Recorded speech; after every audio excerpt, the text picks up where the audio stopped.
I don't want to brag, but I grew up in a very rich family, and it so happened that I started doing business at the age of 16. And as you probably already understood, I have achieved excellent results. But at the same time, I do not have a family, and I never intended to build a serious long-term relationship until I met her. We got married, but 3 months later our marriage broke up because of her infidelity, and now I'll tell you why and what consequences she faced. I'm Martin, a 34-year-old guy. My wife's name is Elizabeth, or to be more precise, ex-wife, and she was 5 years younger than me. I met Elizabeth about 9 months before our wedding at a friend's party, and I was immediately captivated by her beauty. As we got to know each other, she revealed her easygoing nature and desire to live independently, and I was the one who could give it to her because, after all, I have a successful business that brings me 6-digit zeros annually. It didn't even bother me that my friends and acquaintances didn't speak of Elizabeth in the best light. To put it simply, in the past she was a fierce party girl and not a faithful girl, but that didn't stop me, because it seemed to me that I recognized her from a completely different side. And to be honest, my ego played a role here, because I always thought that I understood people and business. I was 34 years old. I devoted most of my life to my favorite business, and I already wanted to build a family. 6 months later, I was sure that she was the one I wanted to marry. I proposed while on vacation on a private island, and we had a grand wedding that the whole city was talking about. The media coverage and public attention were overwhelming, and everyone seemed to want to be a part of our fairy tale romance. On the day of the wedding, Elizabeth and I decided to set aside separate rooms for our personal space, realizing the importance of individuality in marriage. We respected each other's aspirations and provided space for personal growth. Trust was crucial in our relationship, allowing us to maintain each other's well-being and maintain a healthy balance between our personal lives and those of a couple. What an idiot I am. More on this later. To celebrate our wedding, I organized a cruise for Elizabeth and her friends, believing that it would give her the freedom to enjoy special moments with her closest people. Despite her constant partying and late nights, I believed in her happiness and well-being. However, her behavior had a negative impact on our relationship. My wife confessed to me that she did not come from a rich family like me, and adapting to our rich lifestyle was too much for her. I tried to understand her point of view and decided to give her more time to adjust to the role of a rich man's wife. It's been almost 3 months since our wedding, and Elizabeth still lives in a separate room. Although we share moments of love and passion, there remains an emotional distance between us, which makes me wonder if there are deeper problems here. I want to establish trust and make her feel at home by considering the opportunity to discuss my concerns about our relationship with her. I decided to wait a week before starting a heart-to-heart conversation, hoping that it would be a delicate approach to our feelings without causing harm. I must say, right away, I was worried about all this, her past, her desire to live separately. But for me, it seemed like the norm, if I may say so, since this was my first long-term relationship that I wanted to build. One day, while collecting papers for a meeting, I noticed that Elizabeth was not at home. Curiosity prompted me to explore her room. I didn't have a clear goal, I trusted her. But that day, some inner force prompted me to do it. While searching, I found an invitation to a private party in her room, organized in her honor. In the invitation, she was praised as the most beautiful woman who deserves the love of every man. Intrigued, I found out that the party was taking place at my competitor's private villa, which occupied a good place in my niche. It surprised and angered me. Why the hell is this woodpecker sending my wife an invitation? I believed that she would not go there, but I decided to visit this place anyway. Worried, I called Elizabeth, who said she was going to a friend's sleepover party until the next evening. Trusting her, I decided to go to the villa anyway. Upon arriving at the party, I noticed Elizabeth's car and confirmed her presence. Trying to gather information unnoticed, I looked out the window and saw men in varying degrees of undress, focused on something below. Puzzled, I was about to ring the doorbell when I saw Elizabeth among them, and what she was wearing shocked me. Naked breasts and wearing only panties, I found myself in a state of shock, unable to express any emotions. Just before coming to the conclusion that this was probably the worst sight of the day, one of the men walked up to Elizabeth and kissed her. She responded with laughter, and the other men began to cheer her on. My feelings were replaced by a mixture of rage and disappointment. Determined to get Elizabeth out of this situation, I quickly headed for the main entrance. However, I had a sudden idea that led me back to the window, where I started recording visitors. There were 7 men there, all of them my business competitors, and of course, Elizabeth. At that moment, I wanted to call the goons and break into their party to kick everyone's ass and take my unfaithful wife. Angry and disappointed, I thought about what I could achieve by taking Elizabeth away. These men were my competitors, and I couldn't let them bully me through her. Refusing to take immediate action, I left the stage, thinking about how to embarrass them and teach Elizabeth a lesson. When I walked out of the villa to my car, driving it like crazy, I couldn't comprehend everything I witnessed. I gave Elizabeth everything she wanted, was great in bed, and shared stormy nights and days with her. Elizabeth's inexplicable actions made me struggle with a burning desire for revenge. I honestly don't understand why she did that. When Elizabeth returned home the next evening, she was calm despite her betrayal the night before. Suppressing my anger and betrayal, I played along with her by asking about her sleepover. She casually described it as having fun with friends. However, my mind was focused on developing a plan of retaliation. Consumed by anger, betrayal, and a thirst for revenge, I vowed to make them pay for interfering in my affairs.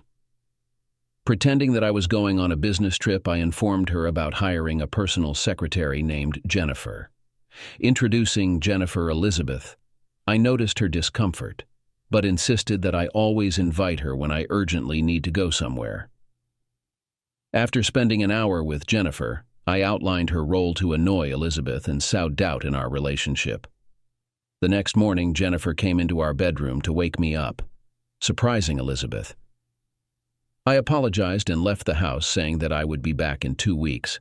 Staying at the hotel, I closely followed Elizabeth's actions and gathered information about the 7 men from the party. Having hired a personal investigator, I gathered evidence to expose their actions and make sure that they would pay for what they decided to do.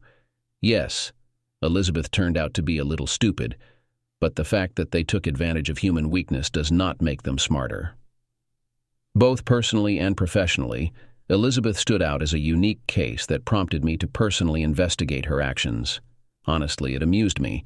It was a new experience, even if it was so painful.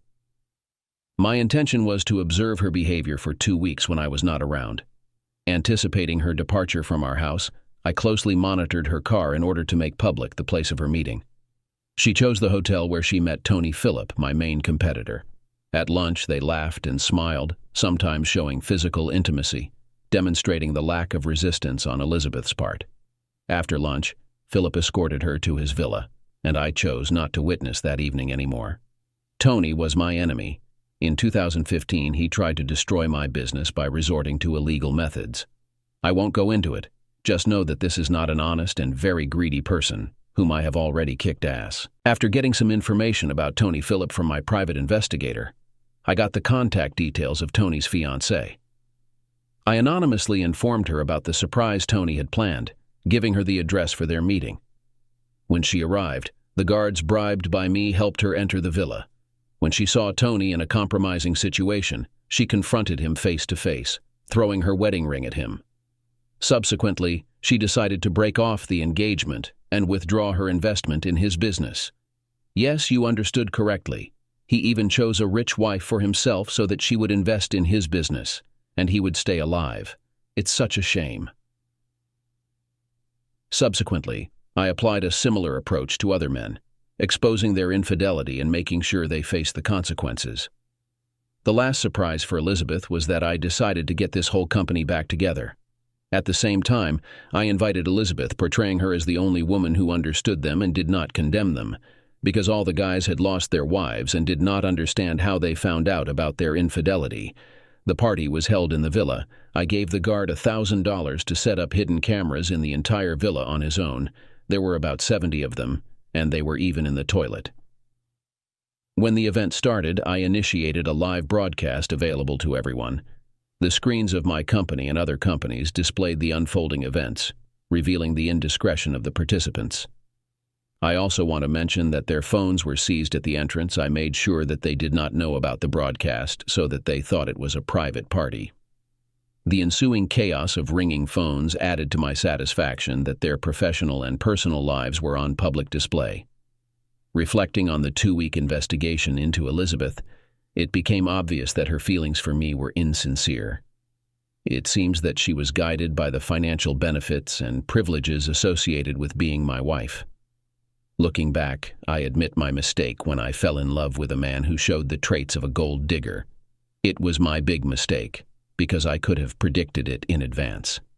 The desire for wealth was acceptable, but what bothered me was her attempt to deceive me by posing as a faithful wife. She had not only an affair but also relationships with people I often talked to. Their smug expressions during business discussions hinted at their secret relationship with my wife, and this was unacceptable to me. Exposing not only Elizabeth but also sending a clear message to these men has become my mission. I put together the entire video of the party, leaving a message for Elizabeth about my upcoming arrival. Since the cameras captured them in an intimate embrace, I gave her enough time to return home, unaware of what was waiting for her. When I entered, accompanied by Jennifer, I casually greeted Elizabeth and turned my attention to Jennifer, deliberately ignoring her. Elizabeth, feeling ignored, eventually left in despair, indicating that my revenge plan was taking effect. After returning from a business trip, I strategically avoided Elizabeth, knowing that her lovers were facing legal problems and could not contact her. By blocking all contacts and keeping her in the dark about the footage, I made her feel unwanted and ignored in her own home. Jennifer took over the household chores, and Elizabeth, feeling detached, complained to me about Jennifer's intrusion. I brushed off her concerns, wanting her to believe that this was normal. To enhance the intellectual game, I suggested that Elizabeth spend time with friends at the club, while discreetly watching her. While she was having fun, I prepared for an unexpected turn of events that she would not forget. Looking forward to her reaction, I carefully planned every detail. Elizabeth came back drunk around midnight and found me on the couch with Jennifer, who was sitting in front of me on her knees. Confused, she came over and demanded an explanation. I invited her to join us, exacerbating her anger. Accusing me of infidelity, she did not suspect that I had organized the final exposure. When she stood next to me, I showed the compromising footage on the home theater screen, a huge 4K plasma. Shock and disbelief showed on her face as the reality of her actions was revealed. She asked where I got it, but I blithely admitted that I wrote it down myself. Her attempts to find words to explain herself failed, and a heavy silence reigned in the room, exposing the weight of her guilt and regret. I caught her at the scene of the crime, and she couldn't find the right words to explain herself. Sitting on the couch, I eagerly scanned the footage while she looked uncertainly from the screen to me. It was unclear whether the situation upset me or amused me. Commenting on what happened, I expressed my appreciation for her interaction with one of the people, a skill I admired. I motioned for her to join me to view all the footage together, and she reluctantly complied, watching with her head bowed, fully aware of her significant mistake. During the playback of the video, I noticed discomfort on her face, indicating regret and understanding of the impending consequences. After subjecting her to a 2-hour viewing, I noted that it was funny, highlighting her amazing connections with close friends who seemed to feel comfortable in her presence. Elizabeth, realizing the seriousness of her actions, remained silent, only apologizing meekly. She explained that these men had convinced her to spend the night with them. Faced with pressure to keep them from winning, she attended the party. Impressed by her ability to fabricate a story, I pretended to agree, suggesting that she could use our marital status to avoid the situation. However, she stated that she did not want to tarnish my reputation and continued her convincing game. Feigning sympathy for her apparent sacrifice, I directed her to the dining table for water. Putting the glass down on a piece of paper, she found the same invitation that she had hidden under the dresser. The glass slipped out of her hands and smashed on the floor. At that moment, she realized that there was no point in making up stories, since I was already aware of her actions. Collapsing to the ground, she burst into tears. But tears were not salvation. After forcing her to confess everything, I made the painful decision to kick her out of the house. Despite her pleas for another chance, I remained resolute, realizing that forgiveness was not an option. It was a difficult choice, but I knew it was necessary, not wanting to make room for a scammer in my heart and home. She begged for forgiveness, explaining her actions by saying that she could not think clearly and was influenced by the wealth of those involved. However, learning from my past, I stood firm, knowing that such mistakes should not be repeated. In order to preserve my own well-being and self-esteem in the future, I have made a personal commitment that if I ever have feelings for someone new, I will carefully assess whether they are suitable to become a part of my life. This valuable lesson was a direct result of the betrayal I experienced from Elizabeth. Within a week of learning about her infidelity, I immediately asked my lawyer to prepare the divorce papers, ensuring that she would not receive any rights from me because of the chaos she had brought into my life. In order to expose her actions and bring her to justice, I took measures such as distributing photos and videos of her cheating in the media, which tarnished her reputation. I also warned large companies in advance against hiring her, and I continued to assign a private investigator to monitor her activities, maintaining awareness of her actions. My intention was to convey to her the problems she would face without me and make her regret the consequences of cheating. I also took steps to prevent her from easily finding a place to live, and subjected her to insults when looking for a job. Despite her refusal to agree to a consensual divorce and her insistence on alimony, I was amused by her audacious demands for money and property. She even resorted to deception, falsely claiming pregnancy in order to receive child support and property in the name of the child.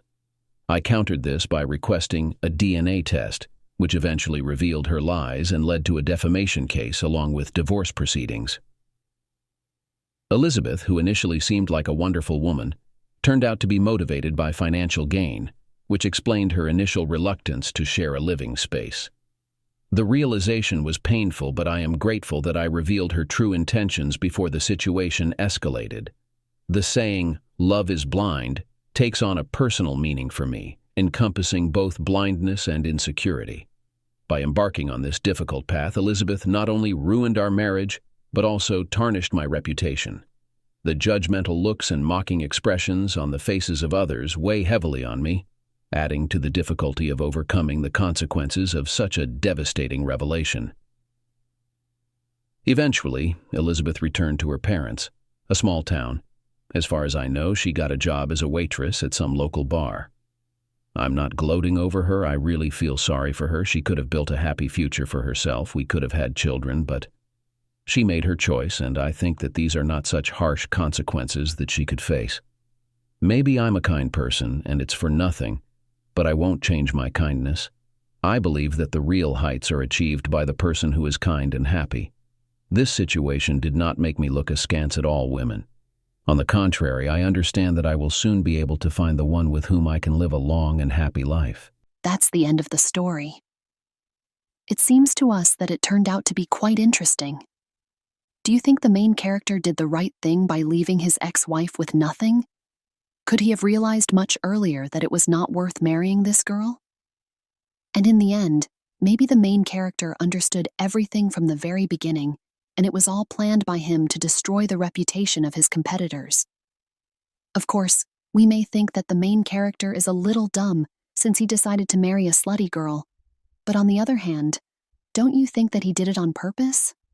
After all, as mentioned in the text, his competitors have already committed illegal actions and wanted to destroy his business.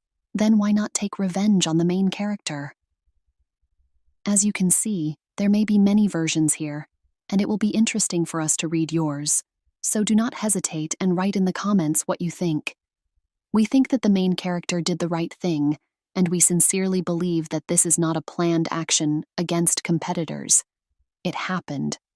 Coincidences happen, and we are glad that the main character has learned a valuable lesson from his story. We also hope that you have learned something useful for me. subscribe to the channel and like it. Good luck to everyone.